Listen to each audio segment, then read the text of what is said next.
So right now I'm in a pet supply store in Chatham, Massachusetts because we've been staying here for a few days, so I thought, hey, I'll make a video. And, well, every photographer has their story of how they started. For the artists who say that they didn't find photography because photography found them, to the photojournalists with a mission to change the world with their photos. Everyone has their memoir of what motivates them to spend ridiculous amounts of money on gear and run around obnoxiously snapping photos in people's faces. Here's mine.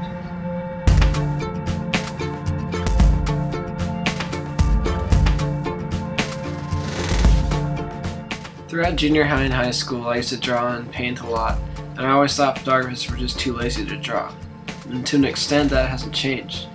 Plus, I was always more interested in sports and music than things like photography.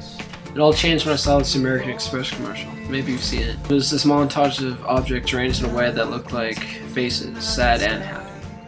Something about that commercial clicked in my head and got me fascinated with video.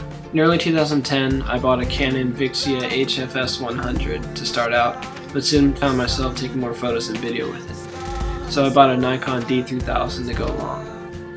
In June 2010, I sold them both and bought a Canon EOS 7D and was officially a photographer. My next step as a photographer was to move to Seattle for college and work for a newspaper. I had a love-hate relationship with photojournalism and struggled to follow the rules of a good article photo. Luckily, my photo editor gave me a lot of editorial shoots, which allowed me to develop myself as more of a commercial and portrait photographer. Now is probably a good time to tell you I pretty much derived the first year of my photography from Joey L.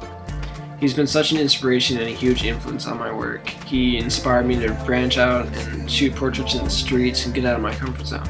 The only problem with that is that his influence on me was so big that I more or less just copied him. Eventually, I was able to purge him from my work and find my own style. My year in Seattle was huge for me. I really matured both as a person and a photographer.